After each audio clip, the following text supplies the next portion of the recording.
Kisah film kali ini berlangsung pada era kesugunan Ashigaka. Scene awal kita diperkenalkan dengan seorang anak dari klan Hatakeyama bernama Naomitsu. Klan Hatakeyama merupakan klan paling berpengaruh setelah klan Ashigaka. Oleh karena itu, klan ini diangkat sebagai wakil shogun atau yang disebut dengan Kanrei. Naomitsu sendiri merupakan putra kedua sehingga dia tidak akan menjadi penerus sekaligus pewaris klan yang secara otomatis akan menjadi Kanrei selanjutnya. Karena yang akan menjadi penerusnya haruslah kakak tertuanya yang bernama Nobutsuna. Mereka berdua mempunyai teman bermain sejak kecil bernama Ako, seorang gadis cantik dan manis putri dari seorang penasihat agung kekaisaran Jepang. Pada saat mereka dalam perjalanan pulang ke rumah, tak sengaja mereka melihat seorang pelayan yang memergoki seorang anak mencuri kentang untuk dia makan. Nah, pada scene ini kita diperlihatkan kebaikan hati dari Naomitsu. Merasa kalau anak itu tidak punya keluarga dan mencuri karena lapar, dia lalu mempersilahkan anak itu untuk makan.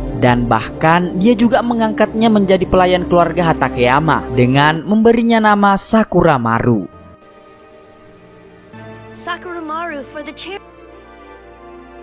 Bertahun-tahun kemudian, kita diperlihatkan para bocil yang sudah tumbuh dewasa, di mana tampak Naomitsu sedang berlatih pedang dengan Sakuramaru, sementara Nobutsuna hanya menonton dengan santainya. Tak lama kemudian, samurai setia pelayan klan Hatakeyama yang bernama Kategoki datang untuk memberitahu bahwa Shogun datang berkunjung. Dan inilah sosok Shogun Ashigaka ke-8 bernama Ashigaka Yoshimasa. Tujuan beliau datang ke sana adalah untuk mengabarkan berita kematian sang penasihat agung kaisar beserta istrinya karena terkena wabah penyakit mematikan sehingga jasad keduanya harus dibuang ke dalam jurang agar penyakitnya tidak menular. Shogun juga menyampaikan kalau penasihat agung yang tak lain adalah ayah dari Ako meninggalkan harta yang sangat melimpah, sehingga agar harta itu jatuh ke tangan kekaisaran, maka Shogun meminta agar putra tertua Hatakeyama saat ini yang tak lain adalah Nobutsuna harus menikahi Ako. Dengan begitu, harta kekayaan keluarga Ako akan beralih pada klan Hatakeyama di bawah kendali Shogun, yang dengan hal itu juga sekaligus mengangkat Nobutsuna sebagai Kanrei atau wakil Shogun. Saat itu, Nobutsuna menolak permintaan Shogun untuk menikahi Ako karena Ako adalah tunangan dari adiknya yaitu Naomitsu. Shogun yang cukup kecewa dengan Nobutsuna selaku ketua klan Hatakeyama mengancam akan memberikan jabatan Kanrei saat ini kepada klan Hosokawa yang memang juga saat itu menjadi rivalnya dalam merebutkan gelar Kanrei. Akhirnya untuk menyenangkan Shogun, Naomitsu berjanji akan berunding dulu terkait pernikahan tersebut. Setelah itu, saat Shogun hendak pergi, di sini malah terjadi semacam kejanggalan di mana Shogun itu tampak tertarik dengan kecomelan Sakuramaru.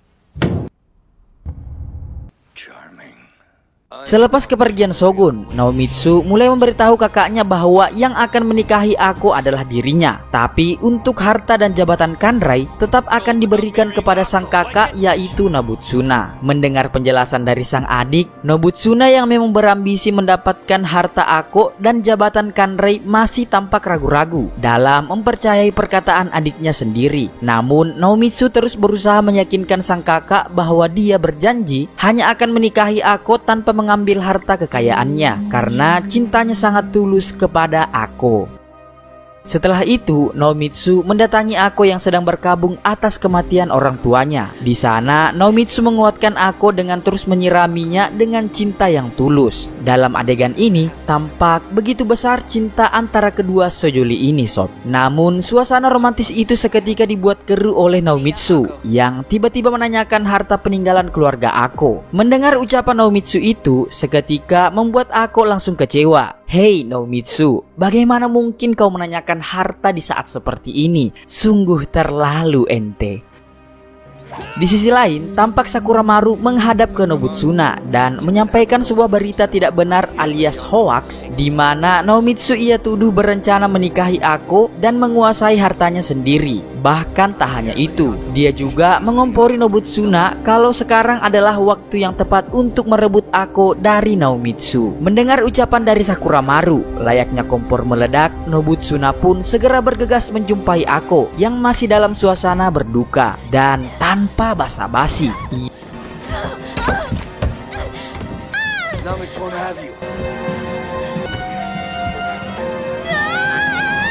Bersamaan dengan itu, Sakuramaru tampak juga mendatangi Naomitsu yang saat itu sedang berburu bersama Kategoki dan beberapa samurai lainnya. Dia menginformasikan bahwa saat ini aku sedang diesek-esek oleh Nobutsuna. Dengan kemarahan yang memuncak, tanpa pikir panjang, Naomitsu segera bergegas menuju TKP. Now where is Akko? Tell me where Akko is! Move! Akko! Sesampainya Naomitsu di sana, Naomitsu segera membawa Akko bersamanya. Meskipun di sini, aku sudah mengingatkan Naomitsu bahwa Nobutsuna tidak akan segan-segan membunuh mereka berdua. Akhirnya, bersama dengan beberapa pelayan setianya, Naomitsu menempuh perjalanan tanpa tujuan agar dapat keluar dari wilayah klan Hatakeyama. Karena kecapean setelah melakukan perjalanan yang cukup jauh, mereka pun beristirahat. Kemudian dengan wajah serius, Sakuramaru mendekati Kategoki yang hampir terlelap. Seakan ada sesuatu yang penting, Sakuramaru meminta Kategoki untuk menjauh dari yang lain guna membicarakan sesuatu. Akan tetapi setelah berada jauh dari tempat rombongan Naomitsu, dengan muka datar, Sakuramaru malah berkata ingin membunuhnya. Merasa kalau itu hanyalah sebuah candaan, Kagetoki seperti tenang-tenang saja. Hingga tiba-tiba tanpa diduga-duga Sakuramaru langsung menebas Kagetoki. Beberapa saat kemudian, anak buah Kagetoki datang setelah mendengar kegaduhan di sana. Dengan penuh emosi, mereka tanpa basa-basi langsung menyerang Sakuramaru.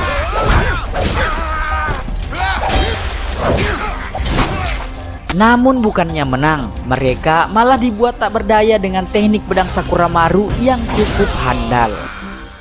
Di sisi lain, Nomitsu dan aku yang baru saja bangun merasa heran dengan keadaan yang sepi. Di tengah kebingungan, mereka terus berjalan menyusuri hutan hingga sampailah mereka di tepi sungai tempat mayat Kagetoki dan anak buahnya berada. Namun anehnya, bersamaan dengan itu, ia merasa heran karena sudah tidak mengetahui di mana keberadaan Sakuramaru. Atas kejadian itu, alhasil hanya tinggal mereka berdua sajalah yang melanjutkan perjalanan dan berharap akan ada hal baik yang mereka temukan. Hingga tak lama setelah mereka berdua cukup lama mengelilingi hutan, tiba-tiba terdengar suara teriakan yang aneh.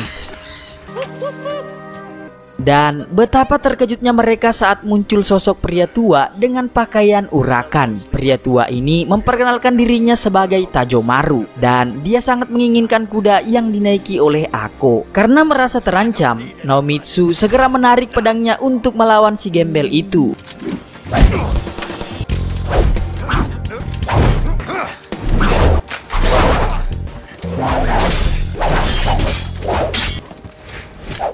Pada awalnya, pertarungan mereka berlangsung cukup imbang. Namun sayang, keadaan mulai berbalik saat Tajomaru mengganti pedangnya dengan pedang yang lebih besar, yang dia sebut sebagai Namikiri. Tanpa ampun, Tajomaru menyerang Naomitsu hingga tergeletak tak berdaya. Melihat Naomitsu yang tumbang, Akko pun tidak tinggal diam dan mencoba untuk melawan. Akan tetapi yang terjadi justru si Akko malah menjadi sasaran tempat menanam jagung oleh Tajomaru.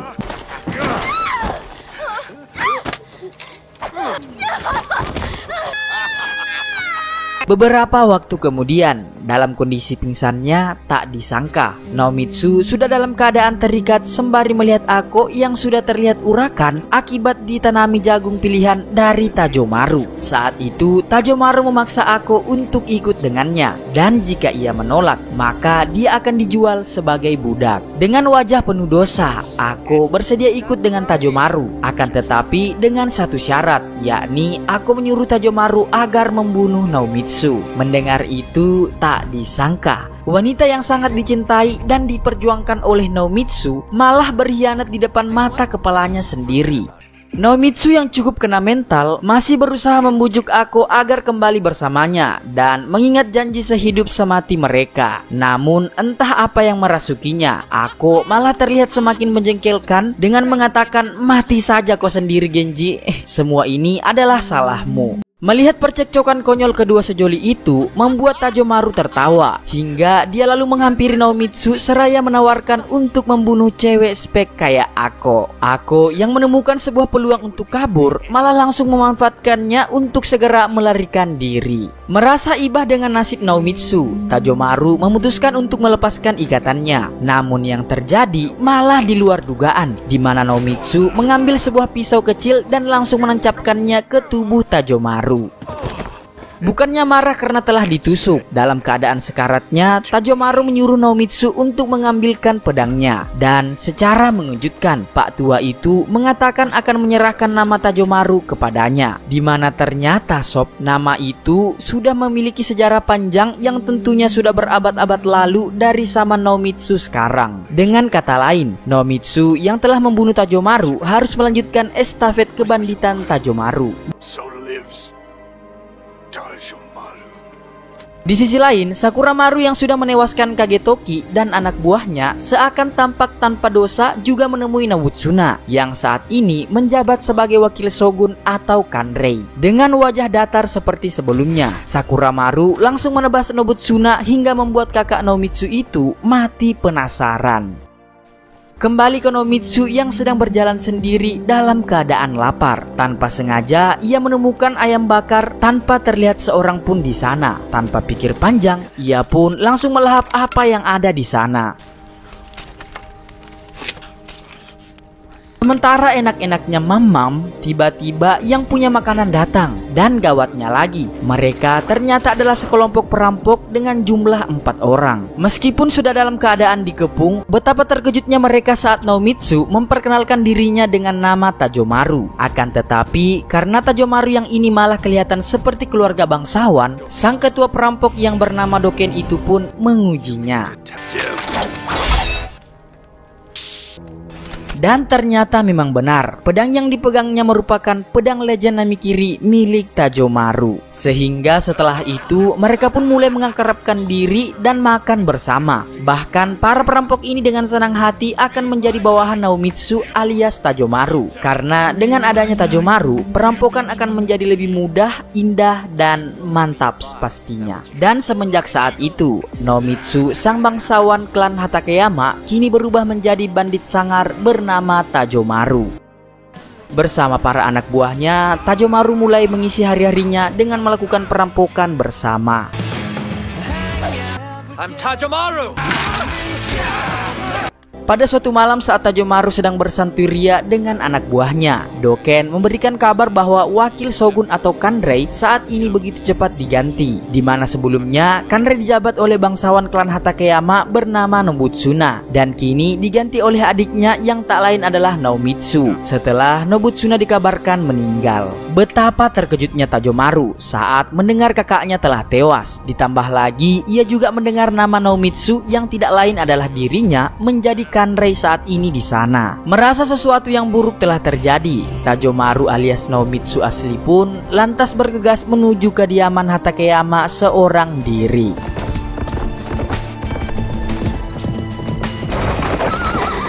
Dan sesampainya di sana, dengan pedenya dia menyuruh para prajurit untuk langsung membuka pintu gerbang. Namun yang terjadi,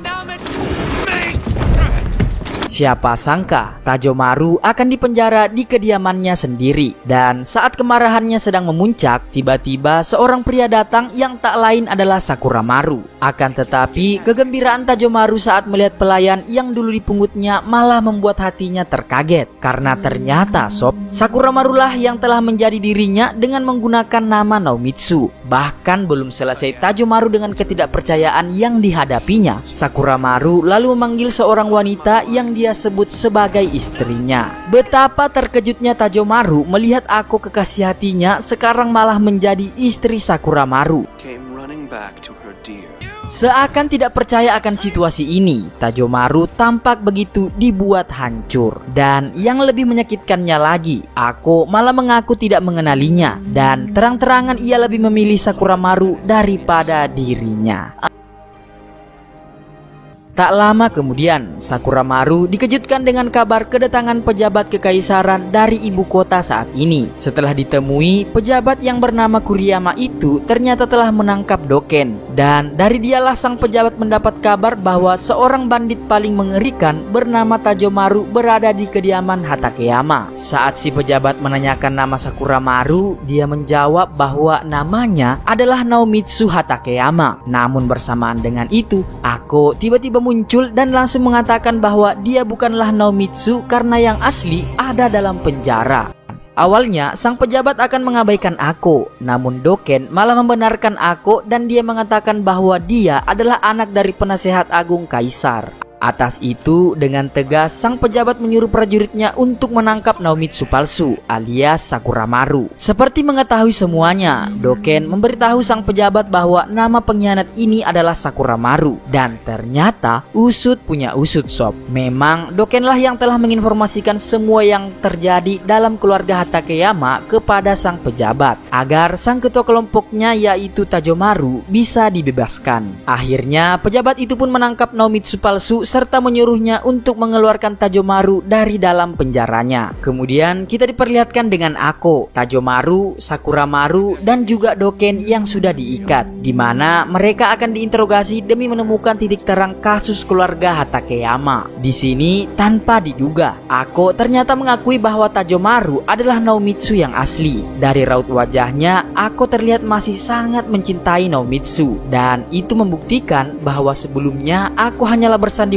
di depan Sakuramaru. Dan sekarang sang pejabat akhirnya tahu kalau Sakuramaru adalah biang kerok dalam klan Hatakeyama. Dan saat Sakuramaru akan dihukum, tiba-tiba Shogun datang tanpa diduga. Senyum licik mulai menghiasi wajah Sakuramaru, sedangkan semua orang di sana pun merasa takut pada Shogun. Sakuramaru yang memang sudah dari awal sudah disukai oleh Shogun merasa tenang dengan kehadirannya. Bahkan Shogun memerintahkan agar ikatan Sakuramaru segera dibuka. Melihat keberpihakan Shogun terhadap Sakuramaru membuat Naomitsu tampak begitu kecewa. Dan yang lebih parahnya lagi, Shogun secara terang-terangan mengakui kalau dirinya lah yang menyuruh Sakuramaru untuk menjabat sebagai Kanrai meskipun dia bukan dari klan Hatakeyama. Comprehend this change of events. There is no order in the capital. Selepas kepergian Shogun, Sakuramaru berniat untuk menghabisi Ako hari itu juga jika dia tetap tidak memberitahu di mana keberadaan emas keluarganya, dan disusul dengan eksekusi Tajomaru esok hari di depan halayak umum.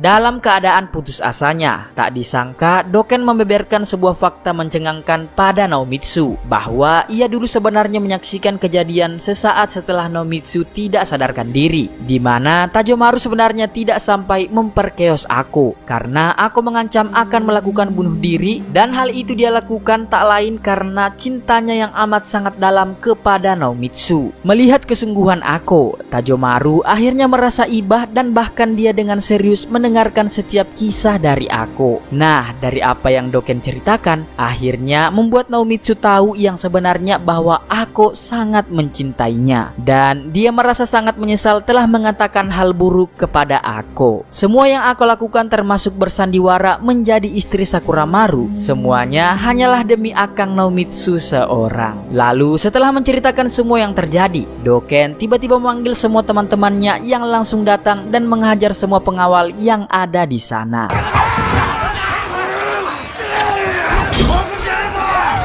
Naomitsu pun berhasil dibebaskan, dan kini dia punya rencana untuk pergi menyelamatkan kekasih hatinya dan mengakhiri ini semua. Sesampainya di sana, Sakuramaru tampak sudah bersiap untuk melempar Ako. Naomitsu pun mencoba menahan Sakuramaru. Akan tetapi, justru Ako sendirilah yang memilih untuk melompat ke jurang tersebut. Ako! Tanpa pikir panjang. Melihat itu, Naomitsu, si raja bucin pun langsung menyusul kekasihnya dengan ikut melompat. Di bawah jurang, Nomitsu berhasil sadar dari pingsannya. Dengan tertatih-tatih, dia mencari Ako dan akhirnya menemukan Ako sudah dalam keadaan urakan dan tak berdaya. Dengan lirih, Ako pun berkata, "Bunuh saja aku, Mas. Aku sudah pasrah. Aku ndak suci lagi karena kakakmu." Nomitsu tampak sudah memegang pedangnya. Akan tetapi, dia tak tega melihat Ako yang seperti itu dan memilih untuk memeluknya. Dia pun berkata kalau itu semua tak masalah karena dirinya akan selalu menerima Ako dan akan tetap mencintainya. Kini mereka berdua pun mencari jalan keluar dari jurang itu. Dan tak lama mereka melihat ada sebuah rantai yang berasal dari atas. Melihat itu, Nomitsu tahu sepertinya rantai itu milik Doken. Dia pun segera memanjat tebing itu dengan menggendong Ako.